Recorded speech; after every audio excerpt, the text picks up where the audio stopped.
Hvers vegna þurfti Jesús að deyja á krossi? Það djúpstæð spurning. Spurning sem hefur hrært hjörtu og hugi margra aldir. Sonur Guðs var framseldur til krossfestingar og með sigursöngum leiddu þeir hinn kæra frelsara burt. Hann var veikburða og máttlausa þreytu, sársauka og blóðmissi vegna húðstrykingana og höggana sem hann hafði þolað. Samt var þungi krossinn sem hann átti að brátt að vera negldur á, lagður á hann.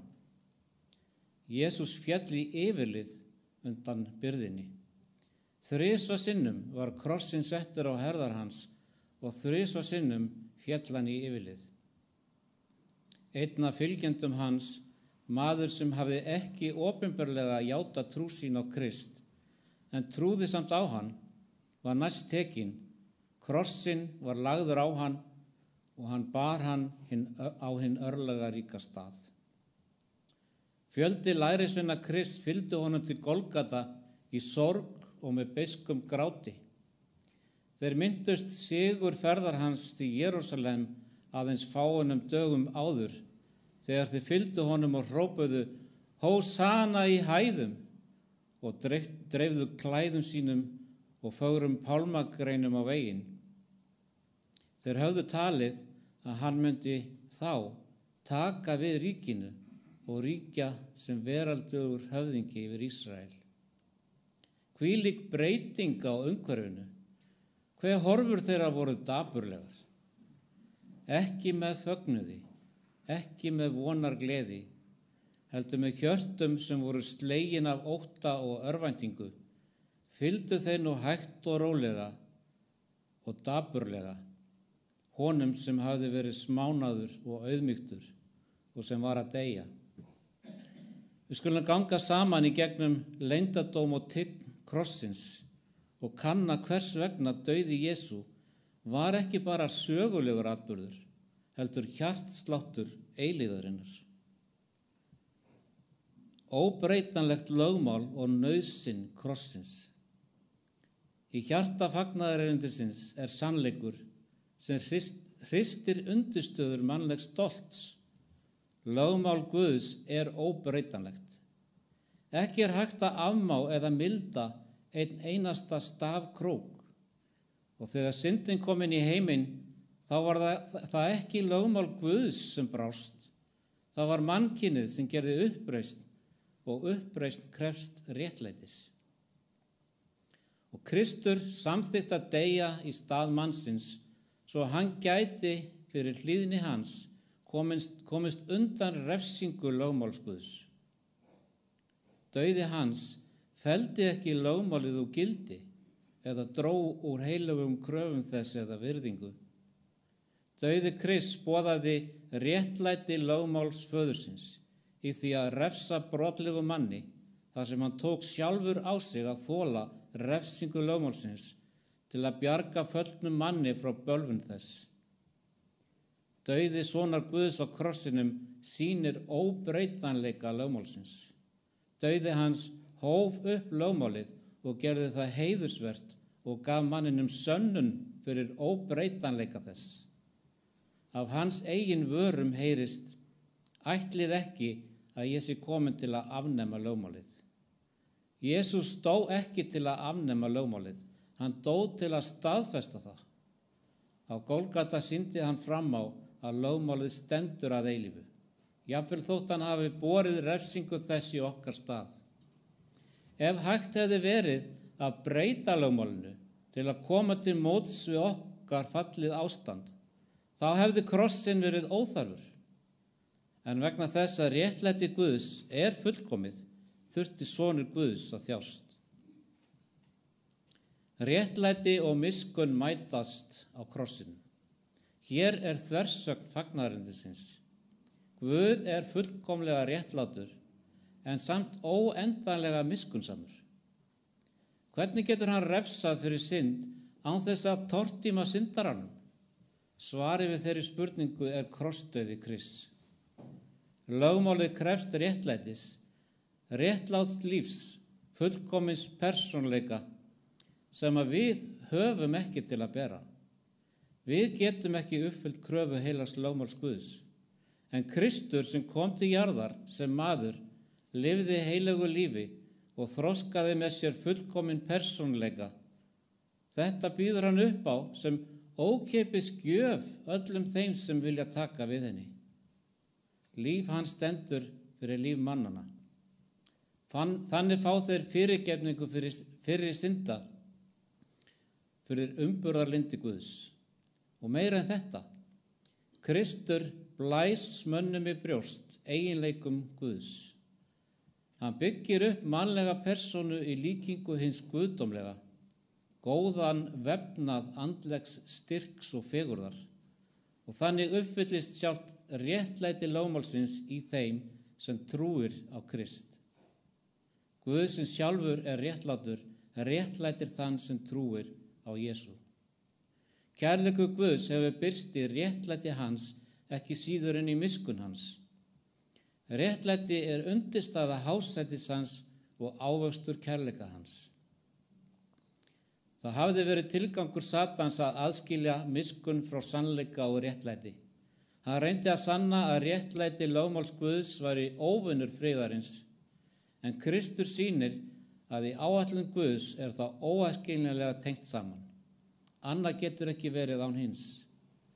Elska og trúfesti mætast, réttlæti og friður kyssast. Jesús steig inn í okkar stað. Hann þoldi réttláta reiði sem við verðskulduðum. Hann sýndi okkur ekki aðeins að við verðum að deyja, hann dó fyrir okkur sem staðgengill okkar. Án fórnar hans stæðum við eftir með ekkert nema þunga okkar eigin sektar. Í sífelldri þrá eftir friði himinsins sem við getum aldrei náð. Guð setti hann fram að hann með blóði sínu var í sáttarfórn þeim sem trúa. Þannig sýndi Guð réttlæti sitt, því að hann hafði í umburðarlyndi sínu umborið hinnar áður drýgðu syndir til þess að auglýsa réttlæti sitt á yfirstandandi tíma, að hann sé sjálfur réttlátur og réttlæti þann sem trúir á Jesús. Kærleikur sem vill ekki sleppa takinu. Hvað var það sem rak Jesús á krossin? Kærleikur, hreinn miskunnsamur fórnfús kærleikur. Hann var ekki neyddur, hann valdi naglana. Hann var ekki sigraður, hann sigraði með sinni eigin fórn. Ímyndaðu þér senuna, skapari alheimsins, nakin og blæðandi hrópar: Guð minn, hví hefur þú yfirgefið mig? Það var ekki líkamleg kvöl sem þurrkaði út líf hans. Það var þyngd syndar okkar sem aðskildi hann frá föðurnum. Hann dó á völdum kramins hjarta svo að okkar hjarta gæti orðið heilt. Hver getur metið verðgildi sálar?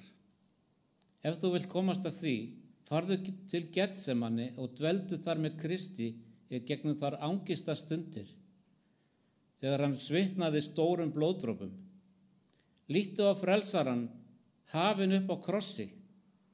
Heyrðu þetta örvæntingafulla óp: Guð minn, hví hefur þú yfirgefið mig?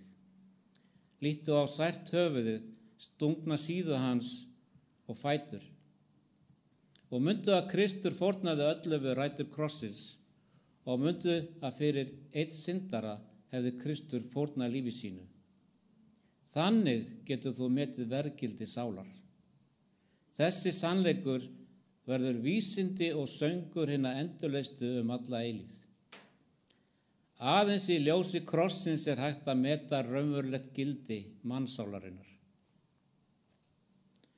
Sálin sem Guð hefur skapað og Kristur hefur endurleist er mikils virði vegna þeirrar möguleika sem standa henni til boða, þeirrar andlegu kosta sem henni hefur verið veittir, þeirrar hæfileika sem hún getur haft ef orð Guðs veitir henni líf, og þess ótrúleika sem hún getur öðlast fyrir tilstilli vonarinnar sem fagnaðarendi býður upp á.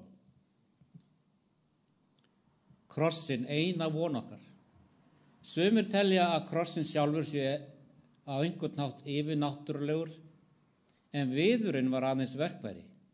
Krafturinn fólst í friðþægingu Krists. Friðþægingafórn hans sem fullnægði guðdómlegu réttlæti. Aðeins fyrir blóð Jesú Krists erum við hreinsuð af allri synd og án blóðsúthellinga fæst engin fyrirgefning synda. Án dauða hans ekkert líf. Í honum, fyrir hans blóð, eigum við endurlausnina og fyrirgefningu afbrota vora. Krossinn ekki bara tákn, hann vendipunktur sögunar. Hann sannar að Guð var frekar fús til að deyja en lifa án okkar. Hann lýsir því yfir að engin synd sé of stór, engin sál of langt leidd. Þegar syndarinn horfir til lögmálsins verður sekt hans ljós fyrir honum og þrýst inn á samvisku hans og hann dæmdur. Eina huggun hans og von að finna í því að horfa til krossins á Golgata. Þegar hann tileinkar sér loforðin og tekur Guð á orðinu, færist léttir og friður yfir sálu hans. Hann hrópar: Drottinn, þú hefur lofað að frelsa alla sem koma til þín í nafni sonar þíns. Ég týnd hjálparvana og vonlaus sál. Drottinn frelsa eða ég glatast. Og trú hans grípur Krist og hann réttlættur frammi fyrir Guði. Þeir sem ganga í skugga krossins á Golgata geta ekki upphafið sjálfan sig, ekki stært sig af neinni kröfu frelsi frá synd. Þeir skynja að það var synd þeirra sem olli þeirri kvöl sem braut hjarta sonar Guðs. Og þessi hugsun mun leiða þá til auðmýktar. Þeir sem lifa næst Jesú sjá skýrast hversu veikburða og syndugt mannkynið og að eina von þeirra verðleiki krossfestingarinnar og upprisu frelsarans. Þyrni kórónan, kærleikskórónan, hjartláttur himinsins ómar á krossinum. Sérhvert hjartaslag Krist sló með tilgangi. Hlutverk Jesú var ekki margslungið, það var þröngur vegur, hlaðin sorg og meðöngun sem leiddi beint til Golgata. Hann kom ekki aðeins til að kenna eða lækna þótt hann gerði hvorttveggja. Hann kom til að leita að hinu týnda og frelsa það. Miskunnar hlutverki náði hámarki í grimmilegri krossfestingu sem varð að veruleika, ekki bara fyrir slysni, heldur var það tilgangur hans. Krossin var ekki hindrun, heldur samkvæmt guðlegri áætlun. Kristur var ekki gripinn, hann gekk í dauðan af frjálsum vilja. Vegna gleði þeirrar beið hans, leið hann þolinmóður á krossi, mat smán einskis. Það var vegna gleði þeirrar sem beið hans að hann gæti leitt marga til dýrðar, að hann þoldi krossin og skömmina. Og þótt sorgin og skömmin var ólýsanlega mikil, þá gleðin og dýrðin enn meiri. Hann horfir á hina endurleistu, endurnýjaða í sinni eigin mynd. Hvert hjarta ber fullkomið merki hins guðdómlega, hvert andlit endurspeglar eðli konungsins. Hann sér í þeim árangur erfiðisins og hann ánægður. Síðan með röddu sem nær til alls fjöldans réttlátra og ranglata lýsir hann yfir: Sjá, keypt með blóði mínu, fyrir þessa þjáðist ég, fyrir þessa dó ég, til þess að þeir mættu búa fyrir augliti mínu eilífð. Og lofsöngurinn stígur upp frá ásættinu: Maglegt lambið hið slátraða, að fá máttinn og ríkdóminn, visku og kraft, heiður, dýrð og löfgjörð. Fætur sem negldir voru á tré, gengu þann veg sem við óttumst að ganga. Stungin síða hans úthellir kærleika sem við þorum vart að trúa að sé raunverulegur. Hann bar syndir okkar, svo að við mættum bera réttlæti hans. Hver járnbrottur lýsti tilfinningum himinsins, réttlæti fullnægt, gnægð miskunnar og kærleikur sýnilegur. Slátrað lamb, dýrleg gjöf. Í heimi í uppnámi stóð Jesús, hið tákgræna lamb, og setti sig sjálfviljugur í stöðu hinnar sönnu páskafórnar. Sem gallalaus fórn var hann leiddur hljóðlega til slátrunar og gaf sjálfan sig sem friðþægingar gjald. Fólkið hélt páska án þess að vita að hið sanna lamb var fyrir utan borgamúrana í þann mund að ljúka verkefni, ekki aðeins fyrir þá, heldur fyrir hverja kynslóð sem eftir kæmi. Lambið sem slátrað var frá grundvöllun veraldar tók stöðu sína og var negldur á kross, ekki aðeins að kröfu manna, heldur af kröfu kærleikans.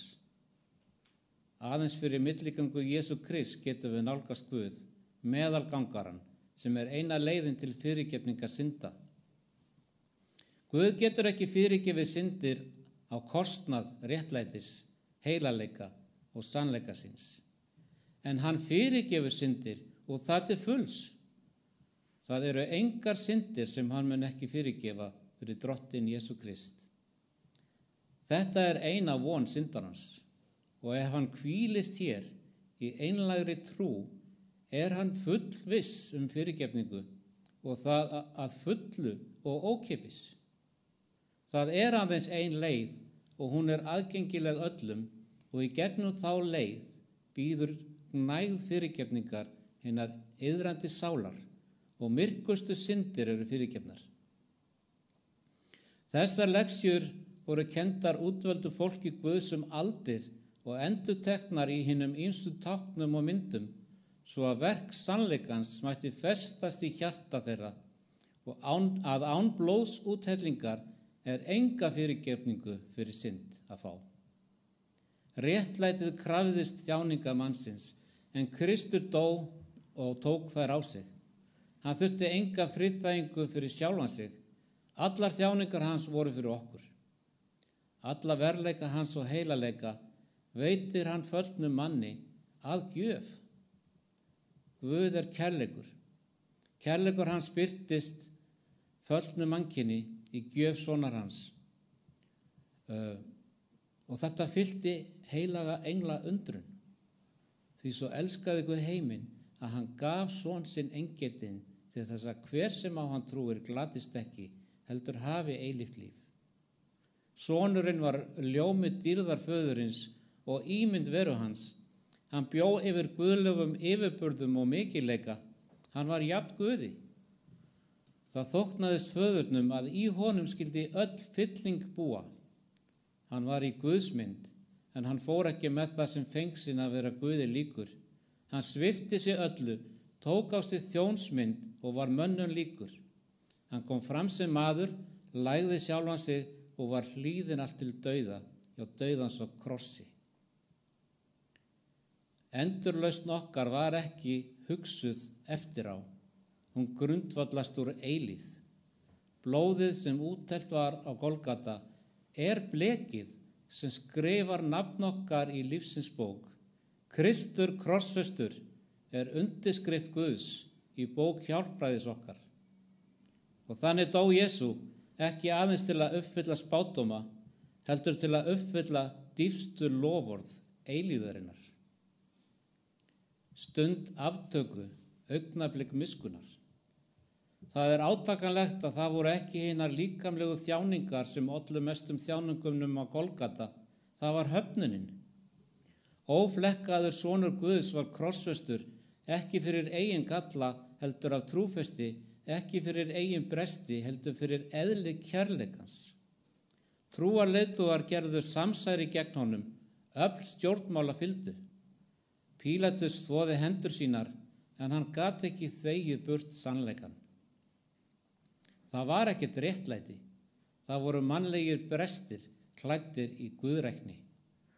Fordæming þeirra fann enga sök hjá honum, en lýstu engu að síður yfir bölvun. Þvert á það veitir Jesús fyrirgefningu. Engin kaldhæðni meir en þessi. Glæpamennirnir sökuðu hann guðlast, á meðan hann bar hljóðlega eilífa dómsinn. Mannkynið hæðist af kærleika Guðs, en kærleikur Guðs hatri mannkynsins yfirsterkari. Sjáðu hann fyrir þér þolinmóðan í þjáningunni. Á höfði hans þyrnikórónan. Lífsblóð hans rennur úr hverri rifinni æð. allt þetta vegna syndar. Ekkert hefði getað fengið Krist til að yfirgefa heiður sinn og hátign á himnum og koma til þessara synduga heims til að vera vanvirtur, fyrirlitin og hafnað af þeim sem hann kom til að frelsa og að lokum til að þjást á krossinum, annað en eilífur endurleysandi kærleikur sem mun vera leyndardómur alla eilífar aldir. Frá gálga til náðar. Krossin breyttist úr gálga í hlið náðarinnar. Eitt sinn viðurstyggilegur, nú endurleysandi, eitt sinn skammarlegur, nú heilagur. Það sem eitt sinn hrópaði á aftöku, hvíslar nú sátt. Golgata breytti kirkjugarði sektar í aldingar náðarinnar. Rétt eins og vatn breyttist í vín í Kana og veitti jarðneska gleði, þannig bauð blóð sem úttylt var á Golgata upp á eilífa gleði. Naglarnir rifu hold en ekki trú. Þyrni kórónan var orsök sársauka en hún opinberaði konunginn. En krossfesti situr ekki aðeins í sæti dómara, heldur á náðarstól. Hann dó ekki bara vegna synda, hann dó fyrir syndara. Sérhver maður átti skilið þann dauða sem Jesú þoldi, en engin maður þarf að horfast í augu við hann.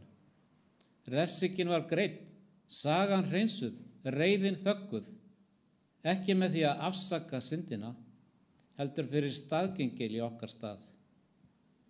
Jesús tók eldstorm guðlegs réttlætis og breytti honum í ljós guðlegs kærleika. Skuggar hörfa fyrir ljósi frelsarans. Jesús sigraði ekki einungis syndina, hann bar hana fyrir okkur. Á krossinum varð hann synd, ekki syndari, svo að við gætum orðið réttlát, ekki af verðleikum, heldur fyrir miskunn. Sársökin sem braut hjarta hans orsakaðist ekki af grimmd Rómar, heldur af fjarveru föður hans. Faðirinn sneri sig við, ekki vegna þess að sonurinn brást, heldur vegna þess að syndin stóð í hans stað. Óheilög verk höfðu heilagar afleiðingar. Fullkominn kærleikur bar refsinguna sem við skelfumst af og fyrirgefninguna sem okkur þarfnast. Jesús þjáðist eins og hann hefði framið allar okkar syndir til að við getum lifað eins og við hefðum engar framið. Þessi stund yfirþyrmandi reiði var einnig stund stórkostlegrar náðar. Dómur og miskunn kystust á tindi Golgata. Fortjaldið í musturinu rifnaði ekki aðeins af guðlegum krafti, heldur einnig af guðlegri velþóknun. Á krossinum misti hver bölvun vald sitt og hver iðrandi uppreisnarmaður eignast lausn. Krossin kallar enn. Okkur ekki hollt að sjá krossin fyrir okkur aðeins sem fúnar minjar fortíðar eða einungis takk til íhugunar. Hann kröftug og afgerandi áskorun. Jesús kallar okkur til að taka upp kross okkar, ekki til að vinna sér inn hjálpræði, heldur til að gefast Kristi. Öll erum við kölluð til að bera krossin, ekki úr tré, heldur í vilja. Því dýpra sem krossin ristir í gegnum okkar eigin langanir, því skýrar kemur Kristur fram í lífi okkar. Postularnir litu á það sem forréttindi að bera þann kross. Í dag erum við kölluð til þess sama, ekki í þjáningu, heldur í meginreglu. Við stærum okkur ekki af þjónustu, kraftaverkum eða veraldlegum gæðum. Dýrð okkar í krossinum. Eins og Páll sagði, segjum við líka, það sé fjarri mér að hrósa mér af öðru, en krossi drottins vors Jesú Krist. Krossin áttaviti okkar. Á þinni dimmustu nótt, líttu á krossin, hann skín enn bjartur. Sjáðu krossin á Golgata, þar sem réttlæti heiftar Guðs og brennandi kærleikur mættust í fullkomnum friði. Þegar sektarkennd og skömm nagar okkur og kæfir, þá hrópar krossinn: þú dæmist ekki, þú ert verðið keyptur. Krossinn veitir okkur ekki þægindi, heldur líf með eilífum tilgangi. Hann er eina von mannkynsins, hávarasta óp himinsins, ógn helvítis sigruð. Kraftur krossins er ekki aðeins í boði fyrir guðfræðinga, hann er fyrir þreytta móðir, skjálfandi fíkil, efasemdamannin sem leitar friðar. Ef krossinn breytir þér ekki, þá mun engin predikun gera það. Ef krossinn mýkir þig ekki, þá gerir það ekkert annað. Hvað nú? Krossinn krefst viðbragða.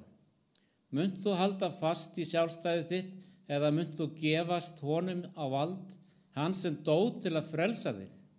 Munt þú sjá fórn hans sem fjarlæga sögu eða sem sjálfa leiðina til hjálpræði þíns? Jesú varð ekki eftir á krossinum. Hann reis upp og sannaði sigur sinn og nú býður hann þér þann sigur. Viltu taka við honum? Megi þungi þessa sannleika hræra hjarta þitt, rétt eins og hann hefur hrært við kynslóðum á undan þér. Krossinn er ekki bara kenning, hann er frelsun þín. Hvað ætlar þú að gera með þennan kross? Kristus spyr þig sömu spurningar og hann spurði Pétur, Jóhannes og Maríu. Viltu fylgja mér alla leið á krossinum? Kvöl hans var friðþæging þín, dauði hans var frelsun þín, þjáning hans var hjálpræði þitt. Hinn þrúandi þögn milli hins síðasta andadráttar og þar til fortjaldið rifnaði ofan frá og niður, þrumar inn í eilíðina, það er fullkomið. Hvaða þýðingu hefur kross Jesú Krist fyrir þig? Varveittu leyndardóm hans í huga þínum, miskunn hans í minningun þinni og boðskap hans í þínu daglegu starfi. Kærleikurinn var svarið við uppreisn okkar og neldi hann á tré. Krossinn er ekki aðeins endirinn í sögu syndarinnar, hann er upphafið að þinni sögu. Amen.